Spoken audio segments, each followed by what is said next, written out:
Welcome back to the deep dive. Today we are doing something a little different. A lot different, I'd say. Yeah, usually, we take a stack of articles, maybe a new biography or some cutting-edge research paper, and we tear through it to find the actionable insights. But today I have a file in front of me that feels less like a history book and more like, well, honestly, it feels like a blueprint. It really does. It Yeah. feels like we're looking at the schematics for civilization itself. Exactly. We are looking at a document that presents itself as a comprehensive history of the world, but, not the kind with names and dates and battles that you memorize for a quiz. No, this is different. It's a masterwork of political philosophy. It is. It analyzes the sociology, the psychology, and the absolute bloody mechanics of how human beings organize themselves. And it starts with a premise that, frankly, when I first read it, it just stopped me in my tracks. I think I know exactly the line you're thinking of. It sets the tone for everything, and I mean everything, that follows. It really does. The text says, "War is the natural state and heritage of evolving man. Peace is the social yardstick measuring civilization's advancement." It's a heavy opener. Yeah. And it's vital we understand what that actually means before we go any further. Right, because we like to think of peace as the default, don't we? We have this modern idea, maybe it's a bit of that Rousseau noble savage thing, that people are naturally peaceful and that society or institutions corrupt us. But this text says no, flat out. It says violence is the default setting of the animal, peace is the anomaly. Precisely. The text argues that peace is an artificial construction. It is a high social achievement, something that has to be built and maintained. So if you strip everything away, You strip away the police, the courts, the treaties, the traditions. You don't find a utopia where everyone is sharing berries. yeah. You find the law of the jungle. You Wow. find, you find what the text calls the natural state. And that really sets the stage for our mission today. We aren't just looking at history, we're looking at the architecture of freedom. This text suggests that liberty isn't something you just find in nature. You don't walk into the forest and find a democracy growing on a tree. Exactly. Liberty is a reward. It requires order, it requires discipline, and as we're going to find out, it requires a very specific kind of character. So we're going to trace the evolution of government, according to this analysis, from the absolute law of the jungle all the way to what it calls the ideal state. We're also going to look at the dangers of democracy, and there are some serious, very uncomfortable warnings there for us today. And we're going to map out the 10 steps of liberty, which is like a checklist for building a free society. And finally, we're going to tackle the biggest elephant in the room. The concept of sovereignty. Why do we still have wars? The text has a very specific clinical diagnosis for that. It calls it a virus, and the cure it proposes is, well, it's a radical. It's a lot to unpack. So let's start at the very beginning. Section 1. The genesis of order. The text takes us back to early man. This is from paper 70 in our stack. And it does not paint a pretty picture. Not at all. It describes our ancestors as exceedingly individualistic, extremely suspicious, and unbelievably quarrelsome. Unbelievably quarrelsome. I love that phrasing. It just paints such a vivid picture. Forget any idea you might have of early humans sitting in a circle, holding hands and singing. So no Woodstock. Definitely no Woodstock. Mhm. The text argues that early man was fierce. Violence was the law of nature.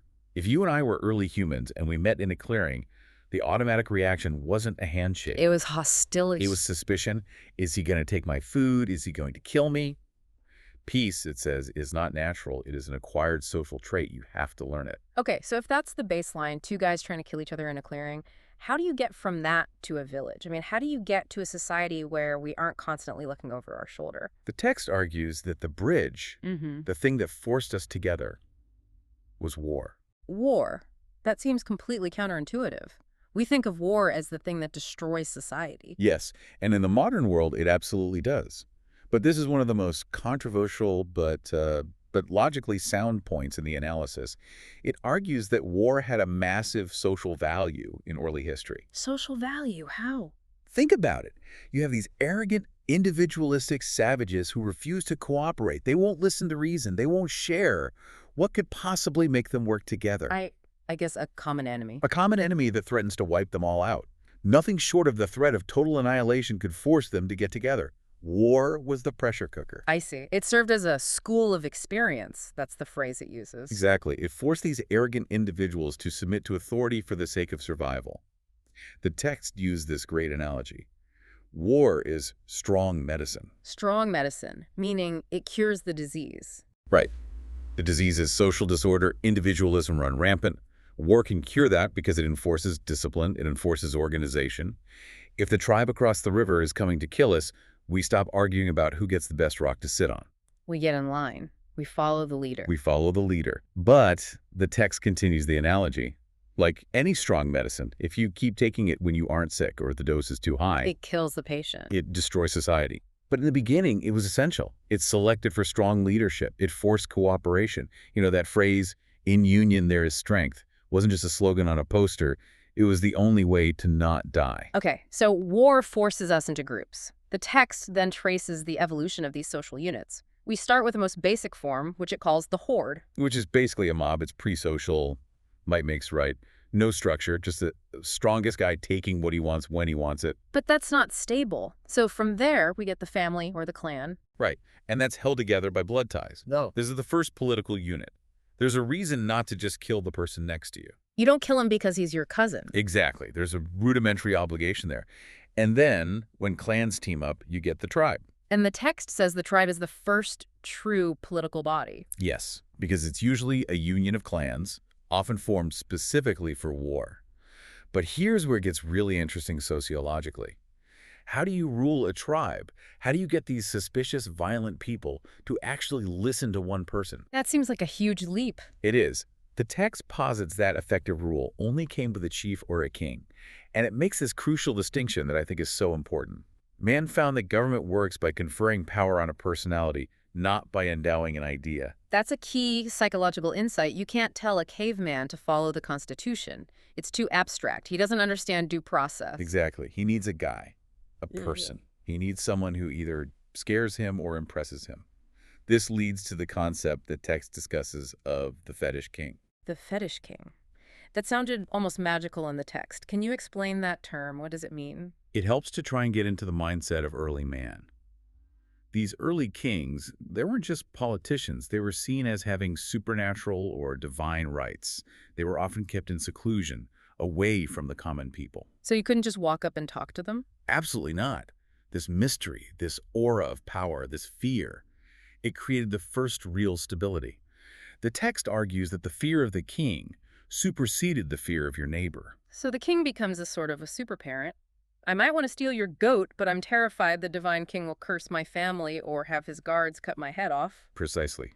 The fear of the king creates a common denominator of control. It forces everyone to look in one direction. And from that stability, from that order, we get the evolution of justice. And this is another one of those moments where the text just strips away our modern illusions. It says justice is a man-made theory. It's not some cosmic force. In nature, it says, there is no justice. Right. If a wolf eats a rabbit, the rabbit doesn't get a trial. Nature only has inevitable conformity of results to causes. Cause and effect. You fall off a cliff, you die. Gravity doesn't care if you're a nice person. Justice is an invention we created to prevent chaos. And it started as private revenge. Exactly. The text calls it private revenge. You killed my brother, so I kill you. And then your family kills my family. The Hatfields and McCoys. For eternity. You can't build a civilization on blood feuds. It never ends. It destabilizes the entire tribe. The turning point for true government, the text argues, is when the state steps in and says, no, You don't get to kill him. we decide what happens to him. The state takes the power of vengeance away from the individual and makes it public. And the text says early justice wasn't even about fairness, as we think of it. Not at all. Not in the beginning. It was about preventing public disorder. The king didn't care who was right. He cared that you two were fighting and disturbing the peace. Justice begins as a mechanism of order, not morality. Morality comes much, much later. Okay, so we have the origins of the king, this central authority, and the beginnings of justice as a public function. Let's move to Section 2, the definition and evolution of the state. Paper 71 defines the state as a territorial social regulative organization, which is a bit of a mouthful. It is, but if you break it down, it's perfect. Yeah. Territorial, it owns land. Social, it involves people. Regulative, it makes rules. Organization, it has structure. But the origin story here is key. The text is insistent. The state is not a divine institution. It didn't drop out of heaven. No, it is an evolutionary product of war and struggle. The state is simply the institution that survived. The ones that were poorly organized, they got conquered, they disappeared. Survival of the fittest organization. Correct. And to survive, it has to rely on what the text calls the moral myth. The moral myth. What is that? It's the idea that a citizen has an absolute obligation to live and die for the government, patriotism, for God and country. That is a powerful myth we created to ensure the survival of the group. Because if people don't believe in the state, They won't fight for it, and the state collapses and gets absorbed by its neighbor who has a stronger myth. wow. Okay, that leads us to something the text seems to place a huge amount of weight on. Private property. Now, in modern discourse, we hear a lot of, different views on property, but this text is adamant. It says, private property necessitated government. It draws a direct causal line. If you look at primitive communal sharing, what we might call primitive communism, the text describes it as a kind of scaffolding. Scaffolding, meaning temporary. Yes, useful for a time. It was good for early, very primitive societies to keep people from starving. But it argues that this system eventually stifled ambition. It killed progress. Why? Well, if everyone shares everything equally, regardless of effort, why work harder? Why innovate? Why should I spend all day gathering extra berries if I know I have to give them to the guy who slept under a tree? So the text views private property as the engine of progress. According to this analysis, yes, unambiguously. Private property fostered industry. It allowed for capital accumulation. And critically, it created a desire for stability. That makes sense. If I own a farm, I really, really don't want a war to burn it down. You want police. You want laws. You want courts to protect your title to that farm. The text explicitly states that while property rights are purely social, they aren't natural, nature doesn't care if you own the land. Modern liberty, law, and happiness have all grown up around the institution of private ownership. So you're saying that, according to this, you can't have a free society without the concept of this is mine. That is the argument. Property rights create a zone of independence for the individual, a buffer against the state and against other individuals. It gives you a place to stand. Okay, so this brings us to the Great Transition, the transition to representative government. We moved from the fetish king, the ruler, to the law. This is the great leap forward for civilization. The goal is to create a system where leadership is based on ability, not just because your dad was king or because you have the biggest muscles. It's the ideal. Representative government is the ideal. But, and this is a huge but, the text warns it is incredibly difficult to achieve and even harder to maintain. Why? Because it requires that delicate balance of power. Exactly. Executive, legislative, judicial. If any one of those gets too strong or too weak, the whole thing collapses back into tyranny or anarchy. It's a machine with very fine tolerances. And that fragility leads us perfectly into Section 3. The text doesn't just, cheerlead for democracy. It treats democracy as a very precarious experiment. It's not a victory lap. It's a warning. It actually lists the 5 dangers of democracy, and the text says, and this is a direct quote, "Go slowly, select carefully." I think this is one of the most relevant and maybe chilling sections for us today. It's a warning label on the bottle of freedom. It's telling us that democracy isn't a magic wand. It's a machine that can break. Okay, let's unpack these dangers, because some of them feel very pointed for our current moment. Yep. Danger number 1. The glorification of mediocrity. This is a profound philosophical point. Democracy, by its very nature, depends on numbers. The majority rules. But statistically, the majority is average, mediocre. That's just math. It's just math. The danger is that a democratic society starts to resent excellence. It starts to see superiority as an offense. It wants to pull down the exceptional people to the level of the mass. And the text says, mediocrity seeks perpetuation in standardization. That hits hard. The idea that we standardize everything so no one feels bad, but in doing so, we lose the outliers, the geniuses who actually drive progress. Exactly. A society that worships the average cannot produce the leadership necessary for progress. Civilization doesn't advance because of the average person. It advances because of the top 1% who are geniuses, inventors, moral leaders. If democracy silences them in the name of a false equality, it stagnates and dies. Okay. Danger number 2. Choice of base and ignorant rulers. This follows directly from the first one. If the populace is resentful of superiority, who do they elect? They don't elect the wisest, the most competent. They elect people who mirror their own basest instincts. They elect the one who tells them what they want to hear, the one who flatters their prejudices. The text asserts, civilization is never really jeopardized until able leadership begins to vanish. And this is how it vanishes. So a mediocre populace will choose mediocre or even worse, base leaders. Inevitably. Danger number 3, failure to recognize the basic facts of social evolution. This is the danger of impatience. It's the belief that you can create a utopia overnight. The text warns against trying to short-circuit time. It's the difference between evolution and revolution. A perfect distinction. Revolution tries to force change overnight, and in doing so, it often disregards the deep biological or sociological realities of how people work. Evolution is slow, it's gradual, but it sticks. The danger in a democracy is the mob demanding instant utopia and being willing to destroy the very foundations of society to get it because they don't understand how the machine was built in the first place. All right, danger number 4. And this one is, well, it's controversial today, to say the least. Danger of universal suffrage in the hands of uneducated and indolent majorities. The text is very, very blunt here. It's not politically correct by our standards. It suggests that the right to vote is an incredibly powerful weapon, and if you put that weapon in the hands of people who are uneducated, lazy, what it calls indolent, or just plain indifferent, the state is doomed. It's questioning the wisdom of handing the controls of a complex machine to people who haven't read the manual. Or who don't care enough to read it. Yeah. It seems to imply that voting shouldn't just be an automatic right, but perhaps a responsibility that's linked to some form of contribution or education. It sees voting not just as a right, but as a duty. An earned privilege, even. And if the majority of voters are not exercising that privilege responsibly, the democracy will cannibalize itself. It will vote itself into oblivion. Which brings us to the last one. Danger number 5, slavery to public opinion. This is a subtle but powerful one. The text says public opinion can be a useful brake on progress. It stops a society from making radical, destructive changes too quickly. Okay, so it has a stabilizing effect. It does. But what happens when it becomes a tyrant? What happens when a leader knows what the right thing to do is, but they won't do it because they're terrified of a bad poll number? You get paralysis. You get paralysis. The leader becomes a slave to the whims of the majority. The text says public opinion is the basic energy of social evolution, but it must be educated and nonviolent. An uneducated, passionate public opinion can be a terrifying force. The majority is not always right. The text would say the majority is very often wrong. The majority can be wrong. The majority can be cruel. The majority can be ignorant.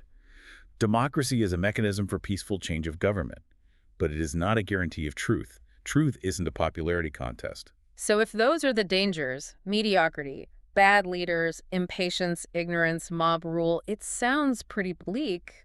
How do we survive it? How do we build a government that works? Well, the text doesn't just leave us with the warnings. It offers a roadmap. This is section 4, the 10 steps of liberty. This is the constructive part. Yes. Think of it as a checklist. These are the structural requirements for a functioning free society.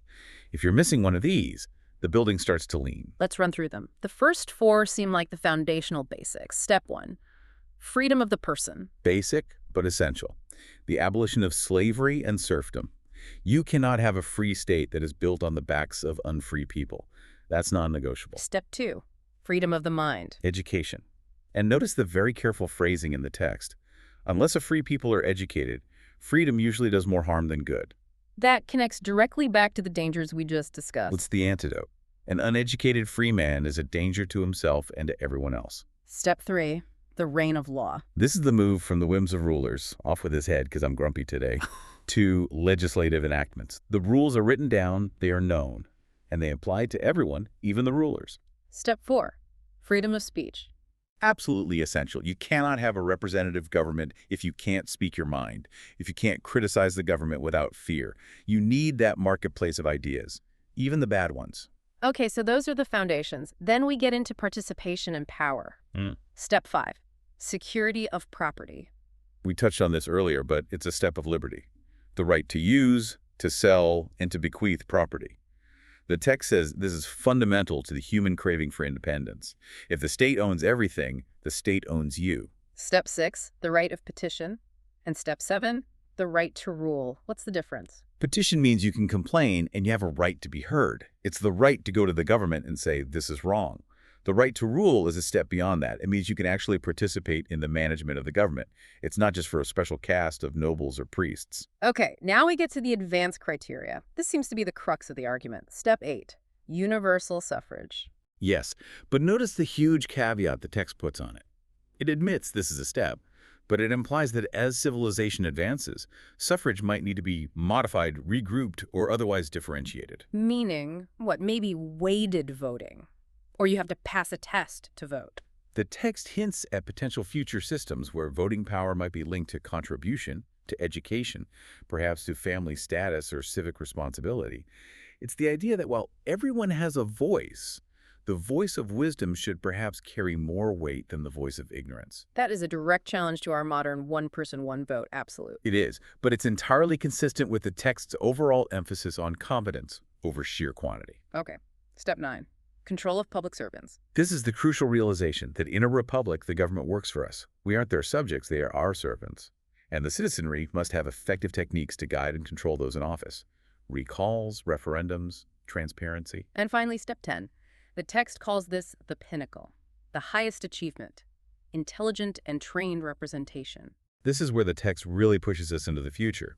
It argues that government has become far too complex for amateurs. You wouldn't let a random person off the street perform heart surgery on you. Exactly. We don't let a guy perform surgery just because he's a nice guy and won a popularity contest. We demand he goes to medical school for years. We demand he understands anatomy. The text argues we should treat public administration the same way. So we should demand our leaders be technically trained, intellectually competent, socially loyal, and morally fit. That's the quote. The text envisions a future where you actually go to a school of statecraft to learn how to be a legislator or an administrator, and only those with that training are eligible for high office. It's the professionalization of government. So putting it all together, true liberty isn't just, I get to do what I want. Not even close. The text defines it as liberty subject to law. It has a fantastic line. Liberty without restrictions is the vain and fanciful dream of unstable and flighty human minds. True liberty, it argues, is the fruit of self-control. Okay, so this entire structure has been about building a stable state. But that leads us to the global scale. We've talked about the tribe, the state, the democracy, but there is a bigger problem. War. Wars still happen. Massive wars. Section 5. The virus of national sovereignty. The text uses that exact phrase, the virus. It's a diagnosis, a clinical diagnosis. The text asks, why do we have wars? Is it just because some leaders are evil?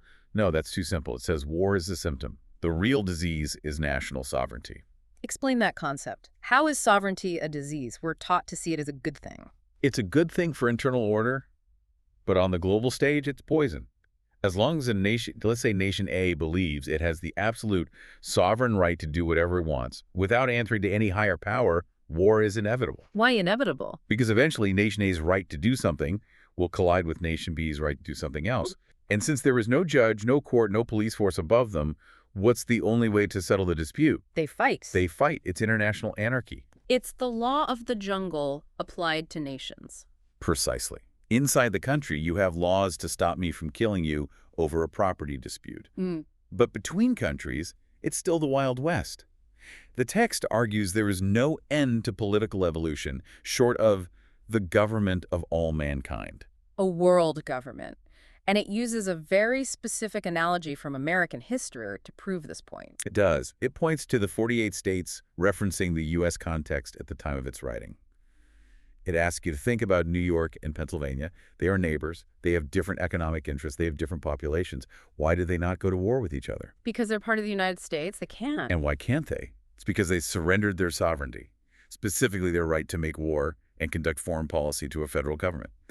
New York cannot raise an army to invade New Jersey. If they have a dispute over water rights, they go to the Supreme Court. The text argues this is the only formula for peace. So it's arguing that the nations of the world, like France and Germany or Japan and China, must do the same thing. Yes. They must surrender their right to international anarchy, to a global government with a real legislature, a real executive, and a real judiciary. It calls self-determination a delusion in the modern interconnected world. A delusion? That's a strong word. It is, but think about it. We think we are independent, but are we? A stock market crash in Tokyo hits New York in seconds. A virus in one country circles the globe in weeks. A supply chain disruption on one continent causes shortages on another. We are connected. The text argues we need a political structure that matches that reality. And it delivers the final verdict. Global sovereignty will prevent global wars. Nothing else can. Nothing else. Not treaties, which can be broken, not alliances, which can shift, not a balance of power, which is inherently unstable.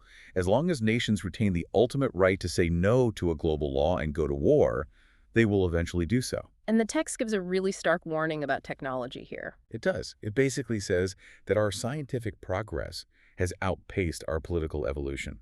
Scientific progress just makes war more and more racially suicidal. If we don't solve the problem of sovereignty and create this global government, our weapons will simply get too good at killing. We will wipe ourselves out. It's a race against time then. Okay, so let's look at the destination. What is the goal? Section 6, the ideal state. What does the finished product look like according to Paper 71? It gives us a fascinating checklist. First, a common language. The text puts a huge emphasis on this. You can't have a true global community if you can't talk to each other easily. That makes sense. Second, a threefold government. That structure of executive, legislative, and judicial seems to be universal. That check and balance system is the best we figured out. Third, a strict separation of church and state. It emphasizes that on the global level too. Heavily. The phrase it uses is that a union of church and state must be prevented. Religion is for the individual's inner spiritual life. The state is for social regulation. Mixing them, it says, corrupts both. It also mentions fostering science and conquering disease. Yes, these are seen as primary duties of a well-run state. But then there's this point, which is, again, very challenging for us today. Compulsory employment. Compulsory employment, meaning everyone has to work. That's what it says. No society has progressed very far when it permits idleness. The text is very strict on this. It suggests that a high-functioning society doesn't let people just sit around, whether they are rich idlers living off inheritances or poor idlers living off the state. Everyone who is able is expected to contribute. But the core of this ideal state, it isn't the laws or the structure, is it? It's the people. This is the philosophical heart of the entire argument. You cannot have a high-functioning state with low-functioning citizens. It's impossible. The text says, the state is not of divine genesis. It is a human creation, and it will always reflect the morality of its citizens. It has that great line, liberty is the associate of genuine self-respect. And the flip side, false liberty is the consort of self-admiration. This is the character requirement. The machinery of government is only as good as the character of the people running it and the character of the people who elect them. If the people are corrupt, the state will be corrupt. If the people are lazy, the state will crumble. It mentions the social torchbearers. Who are they? It points to the home, the school, the family. The text places immense responsibility on the family unit to create these moral, self-controlled citizens. You can't just legislate good character. You have to raise it generation by generation. The state depends on the quality of its torchbearers. So we've taken quite a journey here. I mean, we started with the blood-soaked origins of the Klan, where war was the only thing that could force us to cooperate. We moved through the very precarious experiment of democracy with all its built-in dangers of mediocrity and ignorance and mob rule. A fragile machine. And we've ended by looking toward the absolute necessity of global law to stop us from destroying ourselves with the very technology we created. It's a massive arc of social evolution. And it places us right now, somewhere in the middle of it. We haven't arrived. We aren't at the end of history. We are in the messy middle, trying to figure out how to handle this dangerous tool called freedom. I want to leave you, the listener, with one final provocative thought that comes from this text. It's a distinction it makes between true and false liberty. It's a haunting distinction, and it's the perfect summary of everything we talked about. The text says, liberty is self-destroying when it is unintelligent. True liberty is the fruit of self-control. That's the question for all of us, isn't it? Are we, as citizens, exercising the self-control and acquiring the wisdom necessary to keep our liberty? Or are we sliding into the license, the self-admiration that precedes the collapse? The text reminds us of the final standard. It is not what a state is, but what it does that determines the course of social evolution. And what it does depends entirely on us. Precisely. The machinery is only as good as the character of the people who run it. That's it for this deep dive. A blueprint for civilization or a stark warning from history. You decide. We'll see you next time.